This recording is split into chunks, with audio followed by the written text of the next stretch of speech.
বন্ধুরা, কেমন আছো তোমরা সবাই? আশা করছি খুব ভালো আছো আর আমরাও কিন্তু খুবই ভালো আছি। তো আরও একটি নতুন ব্লগে তোমাদের অনেক অনেক ওয়েলকাম জানিয়ে আজকে ব্লগটা স্টার্ট করছি।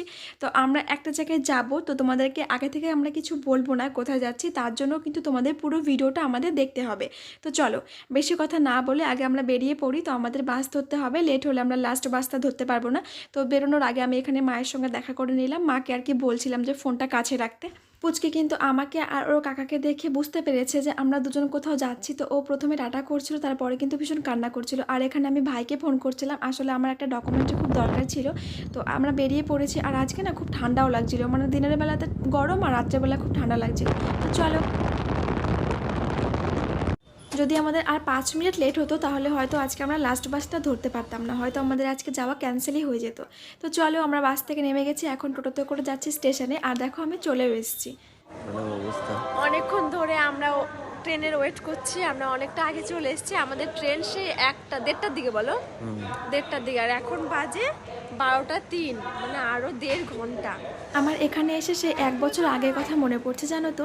আমাদের যখন নতুন নতুন বিয়ে হয় তখন আর কি বর নিয়ে গেছিলো ঘুরতে, আর 1 বছর পর আজকে আবারও যাচ্ছি। তো চলো, আমাদের ট্রেন চলে এসছে, ট্রেনের ভেতরে যাওয়া যাক। ট্রেনটা দেখে এখন একটু শান্তি পেলাম। বাবা, সে কতক্ষণ ধরে আমরা ওয়েট করছি বলো তো। আসলে আমাদের বাড়ি তো অনেকটা দূরে, আর অনেকটা রাত্রেবেলা আমাদের ট্রেন, সেই কারণে আমরা অনেকটা আগেই চলে এসেছিলাম। তো চলো, আমরা দেখো আমাদের সিট নাম্বার খুঁজে বসেও পড়েছি। আর আমরা বাড়ি থেকে খেয়ে এসেছিলাম জন্য খিদে পাইনি, তো আমরা খাবার প্যাক করে নিয়েছিলাম। এখন দুজনে বসে বসে খাচ্ছি। আর দেখো এদিকে সবাই ঘুমিয়ে পড়েছে, অনেকটাই রাত। তো আমি উঠেও গিয়েছি। তো আমাদের গন্তব্যস্থলে আমরা চলে এসেছি, এখন আমাদের নামতে হবে। তো চলো আগে আমরা নেমে নিই, তারপর তোমাদের সঙ্গে কথা হচ্ছে।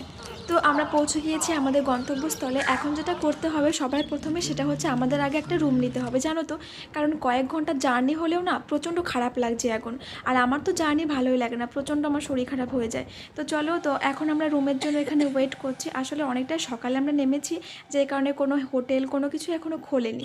তো ওয়েট করতে, তো আমরা হোটেল পেয়ে গেছি। অনেকক্ষণ ওয়েট করার পরে যে উঠতেছিলাম ঘরের মুখে একটু ফ্রেশ হয়ে এখন ক্রিম লাগাচ্ছি মুখে।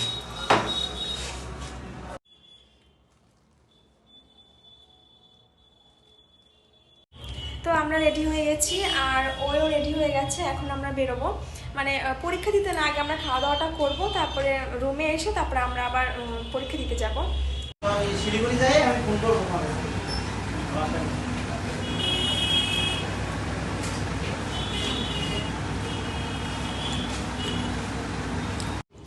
তো আমরা খাওয়া দাওয়া করে রুমে চলে আসছিলাম। এখন আমরা রেডি হয়ে দুজন বেরিয়ে পড়ছি। এখন এই যে ম্যাডাম সব কিছু দেখে নিচ্ছে ঠিকঠাক আছে কিনা, তারপর আমরা দুজন বেরিয়ে পড়বো পরীক্ষা দেওয়ার উদ্দেশ্যে।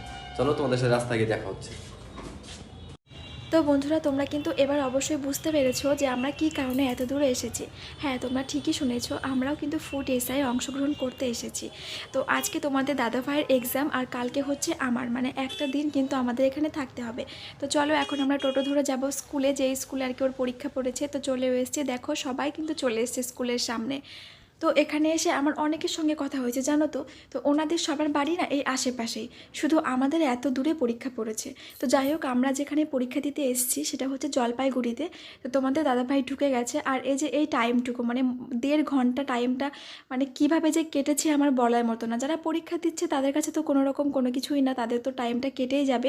আর যারা বাইরে ওয়েট করে তাদের তো কাটতেই চায় না। তো যাই হোক, ওর পরীক্ষা দেওয়া হয়ে গেছে, বললো তো মোটামুটি হয়েছে। তো এখন আমরা যাচ্ছি রুমে। তো চলো রুমে যাই। তো আমরা রুমে চলে এসেছি, এখন একটু রেস্ট নিব কারণ ভীষণ টায়ার্ড। তো ভিডিওটা কেমন লাগলো তোমরা অবশ্যই কিন্তু কমেন্টস করে জানাতে ভুলবে না। তো আজকের মতো টাটা, দেখা হবে নেক্সট ব্লগে। ততক্ষণ তোমরা সবাই খুব ভালো থাকো, টাটা।